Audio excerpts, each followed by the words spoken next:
منا کی وادی کے اندر کائنات کا ایک انوکھا باب رقم ہوتا ہے. یہ بھی امتحان ہے حضرت ابراہیم خلیل اللہ کا. اس خاندان نے قدم قدم پہ امتحان دیے. پہلے اولاد نہیں ہے، یہ صدمہ سہا. پھر اولاد ہوئی تو کہا وادی غیر ذی زرع میں چھوڑا. اللہ کا حکم مانا اور وہیں اپنی اولاد کو اور اپنی زوجہ کو چھوڑ چلے آئے. فلسطین میں آ کے آباد ہو گئے. فلما بلغ معہ السعی، قرآن بتاتا جب وہ چلنے کے قابل ہوئے.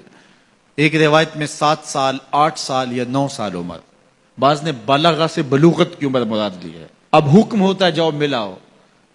لیکن یار میں جدہ گیا تو وہاں ایک دوست کے ہاں ٹھہرا تو اس گھر کے اندر کھلونوں کی بوریاں تھیں.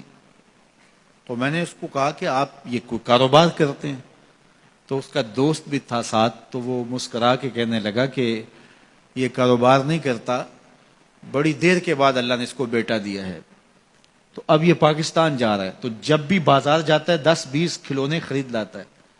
تو یہ کتنی بوریاں کھلونوں کی بھر گئی ہیں تو یہ بک کروائے گا، ایسے تو نہیں اتنے جا سکتے. تو یار اتنے عرصے کے بعد بیٹا ہوا اور باپ ملنے جا رہا ہے تو اس نے کھلونے جمع کیے.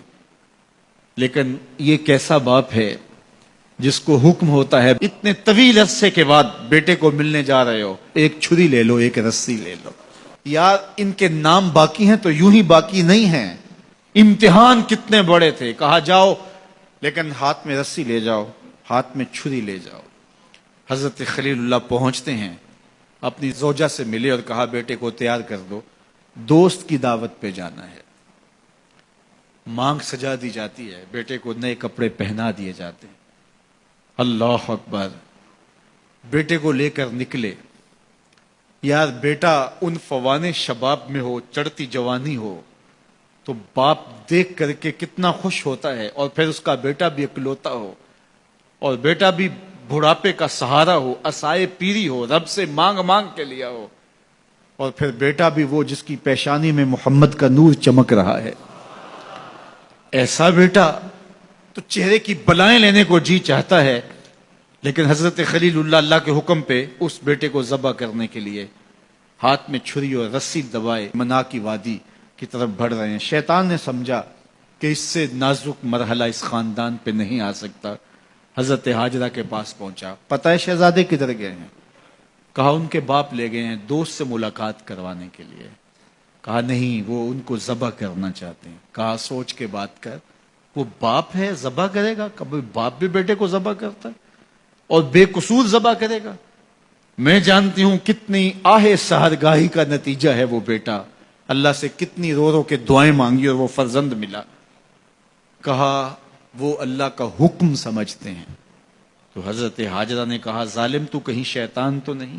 اگر رب کا حکم ہے، میری گود میں ایک اسماعیل ہے، کاش 1000 اسماعیل ہوتا، راہ خدا میں قربان کر دیتی.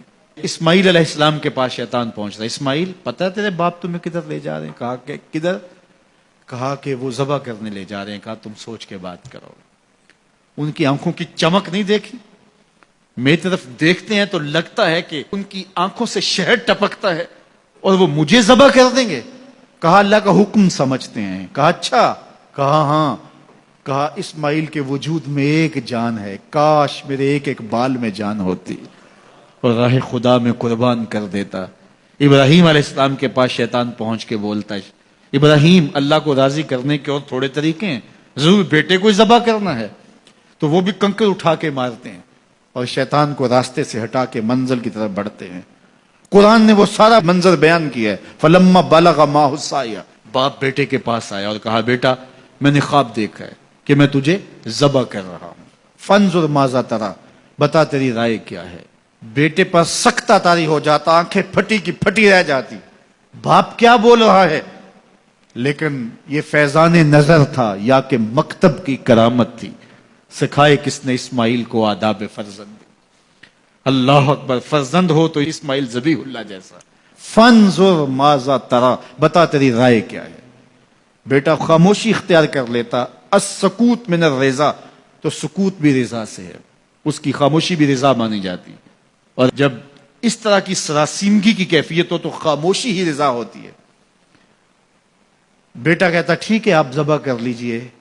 یہ بھی امتثال امر ہوتا، لیکن بیٹے نے 2 قدم بھر کے بات کی. بیٹے نے کہا یا ابا تفعل ما تؤمر ستجدنی انشاء اللہ من الصابرین. ابا جان ذبح کیا ہے، جو کرنا ہے کیجئے.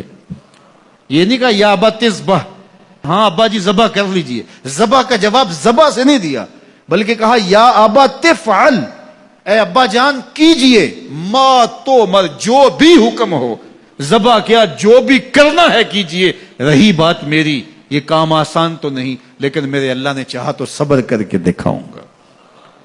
منا کی وادی ہے، باپ اور بیٹے دونوں نے طے کر لیا.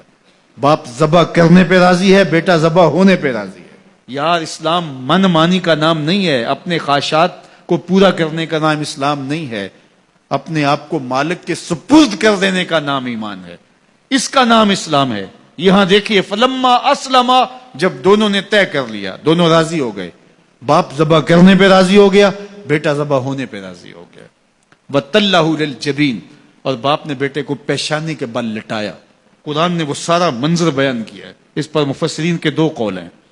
ایک یہ کہ الٹا لٹایا تاکہ کفا سے ذبح کروں، گردن کے پچھلے حصے پر چھری رکھ کے ذبح کروں گا، منمونا چہرہ میری آنکھوں کے سامنے نہ ہو اور میرے دل کے اندر کوئی جذبہ رحم نہ جاگے جس سے اللہ کے حکم کی تعمیل میں دیر ہو جائے.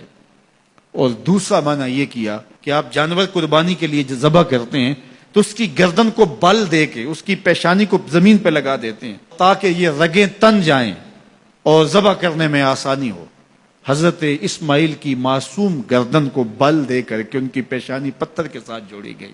وَتَلَّهُ لِلْجَبِينِ، پیشانی کے بل یوں لٹایا گیا کہ گردن کھل جائے اور بیٹے کو ذبح کرنا آسان ہو.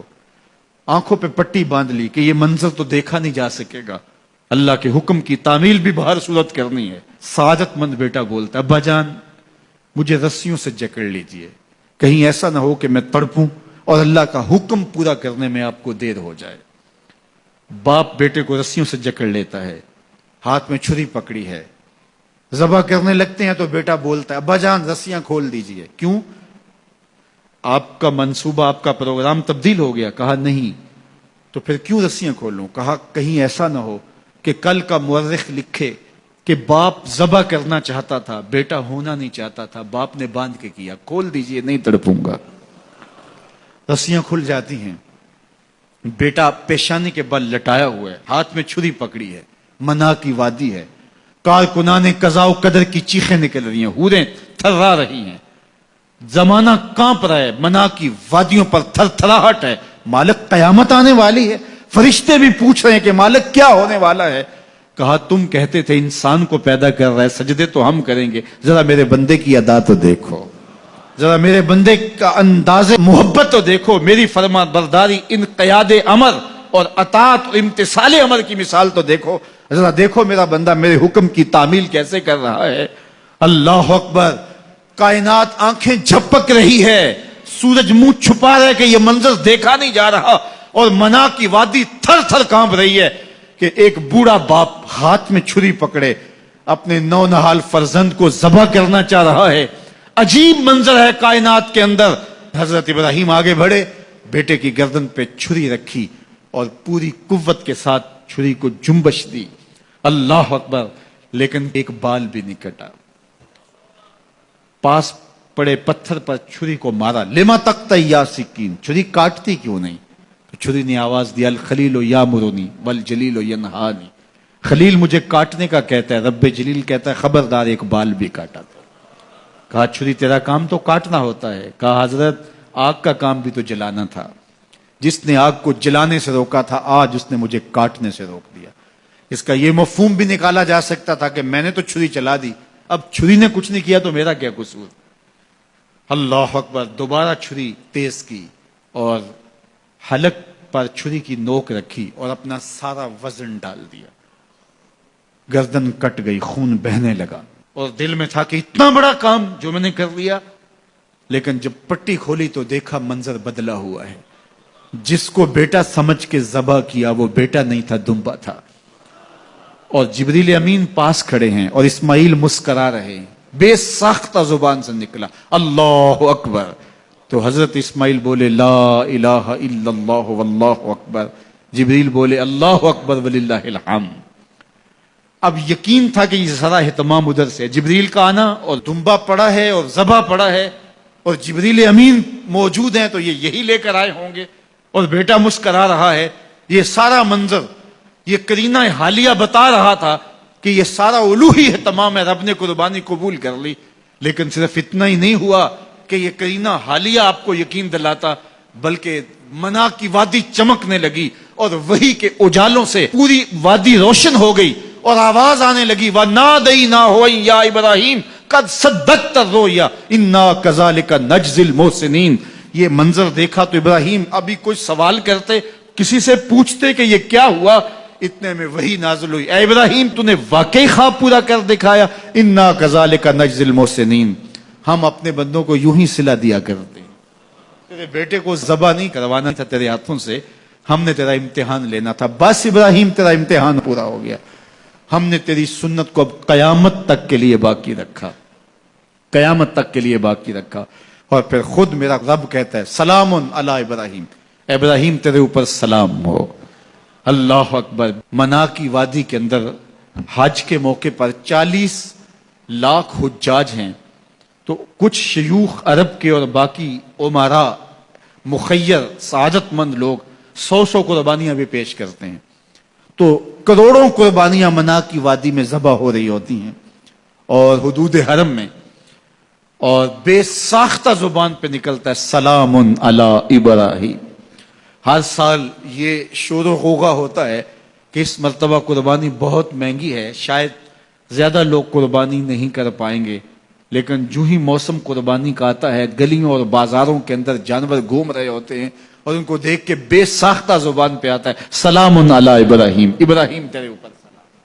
تو یہ کتنا بڑا امتحان تھا، کتنی بڑی آزمائش تھی، لیکن اس آزمائش سے سرخرو نکلے، نمبر بھی پورے 100 حاصل کیے، کامیاب اور بامراد اور کامگار ہوئے۔ آج ہمیں اس سنت کو باقی رکھ کر کے ہمیں وہ یاد تازہ کی جا رہی ہے کہ میرے ایسے بندے کہ جو میرے حکم پہ اپنی سب سے عزیز چیز بھی قربان کرنے سے گریز نہیں کیا کرتے۔